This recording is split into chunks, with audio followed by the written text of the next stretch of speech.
Welcome to the table, everyone. We're gonna get real for a minute here. I'm gonna bring the tone down. Just a touch. A little more. Little more. Good. I like where we're at. This is perfect.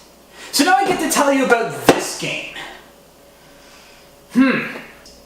When I do a review of a game, I try to look at its complexity, its replayability, and then assess its overall value. If you want to check out my gameplay video down there to see if it really makes sense for you, by all means. I mean, I encourage you to check it out. I encourage everybody to play whatever kind of board games they can get their hands on. This game is mixed at best, and this is why. Starting with its complexity. The game is imported, came from Portugal, done by Alfred Victor Schulz. So when the rulebook was probably translated over from its native language, there were probably a lot of awkward explanations. Reading through the rulebook was very, very dense. It's probably about 12 to 15 pages, and the print is very, very small, and the explanations, even though they have pictures associated with them, it's insufficient. The text is very wordy for what you really get. And I know that my gameplay and my explanations may have gone a little bit longer than maybe necessary, but it really took a long time to dissect this game, to really understand all the mechanics and how they operate. Especially with the secret objective, that took Jess and I the longest to figure out, simply because we weren't sure exactly how everything was interacting. So as far as complexity goes in that regard, reading the rulebook off the bat is very difficult, just because it's very small print and there's kind of a lot happening simultaneously that unless you're really paying attention, you're gonna miss out on. So as far as complexity goes, there's a lot of pieces here on the board, and I'm sure as you saw, there's a lot of stuff happening at any given time, and if you're not paying attention to it, you're probably going to miss out on something really important, like a crucial mechanic, or a step that maybe you could have taken that you didn't realize. Unless you know how everything is happening and you're watching everything on the board, there's a lot of micromanagement happening, and that can be a little overwhelming for new players to strategy games. So definitely as a starter game, I do not recommend it. As far as its replayability goes, I would say the replay value on this is rather low. The only real randomization that you get is your secret objective, your flagship, and the ship layout. I mean, there's a lot of randomization between the colors and everything, but the overall objective and gameplay doesn't really change from game to game. The end goal is still the same, to get as many victory points as you can. And not that having a variety of win objectives is necessary for having a high replay value game, but when your only randomization is the hand that you've been dealt, you leave your players with very little room to adapt, to customize. There's a lot of other games there that we'll be doing later on in the channel that offer you a lot more customization than what this game has to offer. It's a very static from game to game insofar as what you can do and what your main objective is. Finally, value.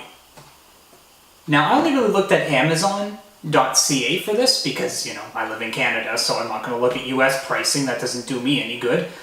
This game came in from Amazon at a whopping $70 plus another $12 or $13 in shipping, not including taxes. So when you're paying almost $90 for a game like this to get it from Amazon, it is not worth it.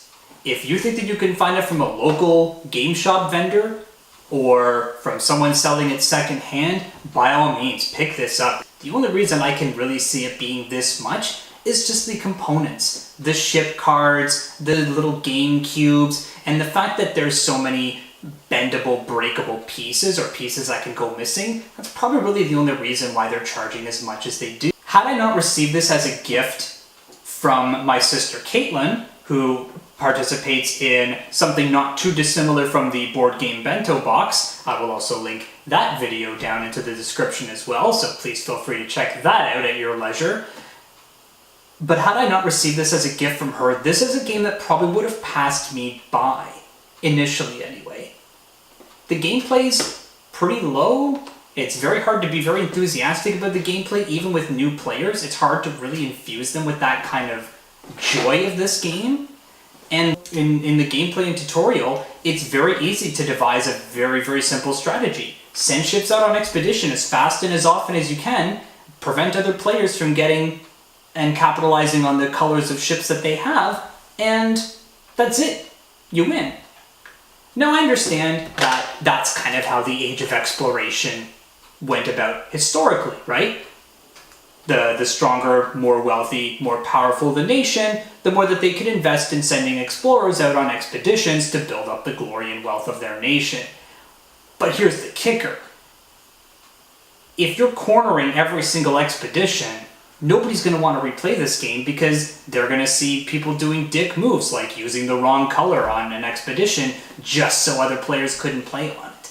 And while that might be to your benefit because you're trying to achieve victory, moves like that really detract a lot of people from wanting to come back to the game. And that's kind of where I sit with this.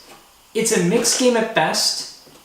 Again, if I hadn't received this as a gift and it didn't carry with such a heavy price tag, this game probably would be a lot better than what it is.